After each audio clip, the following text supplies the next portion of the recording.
Sumainyo ang Panginoon. At sumainyo rin. Ang mabuting balita ng Panginoon ayon kay San Mateo. Papuri sa iyo, Panginoon. Noong panahong iyon, sinabi ni Jesus sa kanyang mga alagad, "Pag-ingatan ninyo na huwag maging pakitang tao lamang ang paggawa ninyo ng mabuti. Kapag ganyan ang ginawa ninyo, wala kayong matatamong gantimpala buhat sa inyong amang nasa langit. Kaya nga, kapag naglilimos ka, huwag mo nang ipagmakaingay ito katulad ng ginagawa ng mga mapagpaimbabaw doon sa sinagoga at sa mga lansangan. Ginagawa nila ito upang purihin sila ng mga tao. Sinasabi ko sa inyo, tinanggap na nila ang kanilang gantimpala. Ngunit kung naglilimos ka, huwag mo nang ipaalam ito kahit sa iyong pinakamatalik na kaibigan upang malihim ang iyong paglilimos. At gagantihan ka ng iyong amang nakakakita ng kabutihang ginagawa mo ng lihim. At kapag nananalangin kayo, huwag kayong tumulad sa mga mapagpaimbabaw. Mahilig silang manalangin ng patayo sa mga sinagoga at sa mga panulokang daan upang makita ng mga tao. Sinasabi ko sa inyo, tinanggap na nila ang kanilang gantimpala. Ngunit kapag mananalangin ka, pumasok ka sa iyong silid at isara mo ang pinto. Saka ka manalangin sa iyong amang hindi mo nakikita at gagantihin ka ng iyong amang nakakakita ng kabutihang ginagawa mo ng lihim. Kapag nag-aayuno kayo, huwag kayong magmukhang malungkot tulad ng mga mapagpaimbabaw. Hindi sila nag-aayos upang malaman ng mga tao na sila'y nag-aayuno. Sinasabi ko sa inyo, tinanggap na nila ang kanilang gantimpala.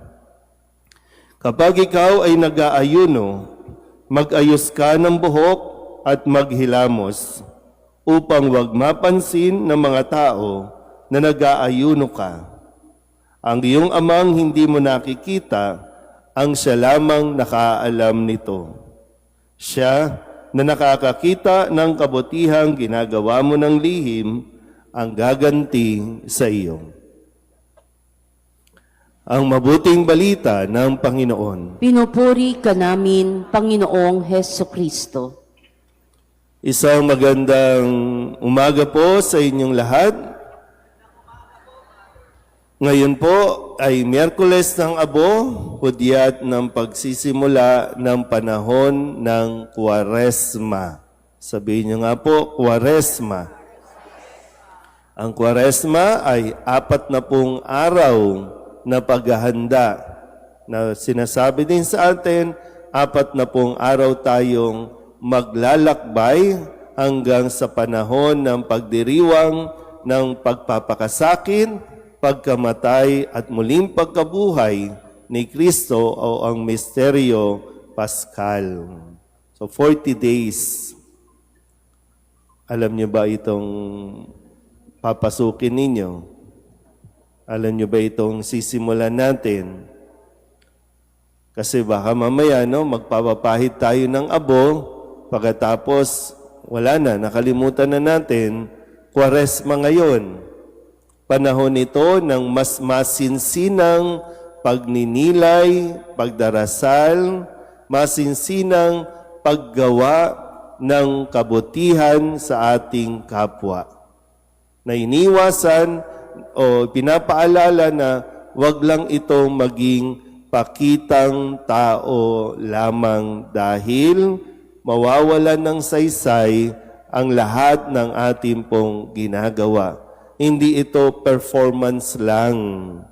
Hindi ito pakikiisa lang sa tradisyon o nakagiwian natin, tapos hindi natin inuunawa ang mga bagay na ito. So, sigurado ba talaga kayo?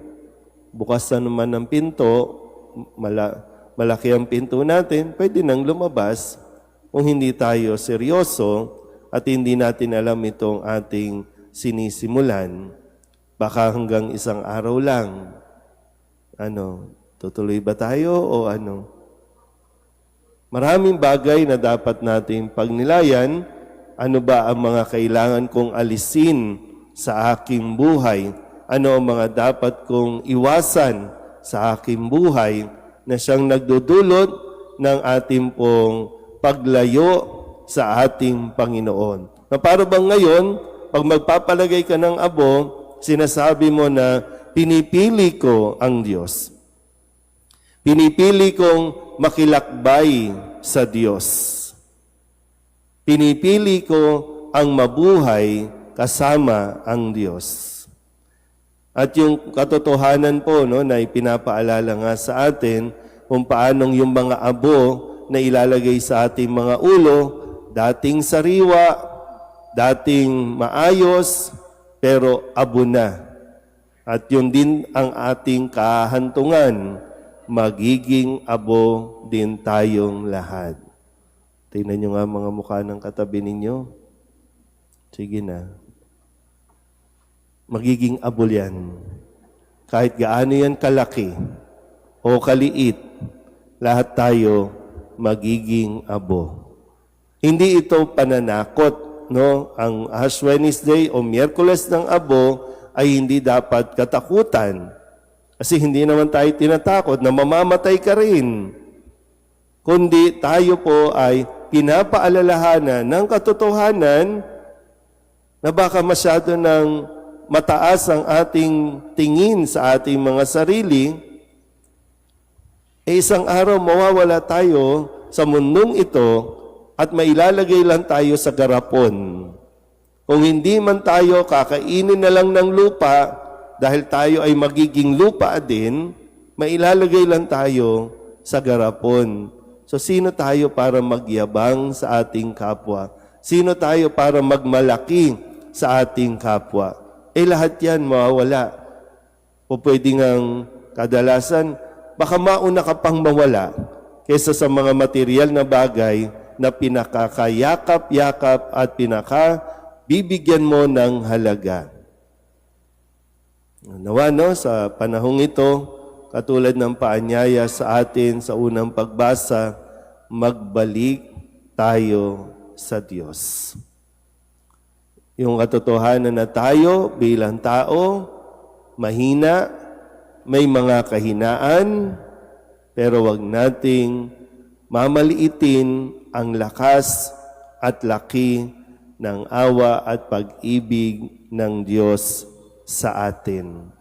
Mahina ka man, napakalaki ng grasya ng Diyos para tanggapin niya tayo sa ating pagbabalik loob. Kaya sana huwag natin pong sayangin ang mga panahong ito. Raymond, 40 days naman ang ating bubunuin o 40 days ang biyaya na ibinibigay sa atin para tayo makapagsisi, kasi yung pagsisisi, kalakip ng pagbabalik loob sa Diyos.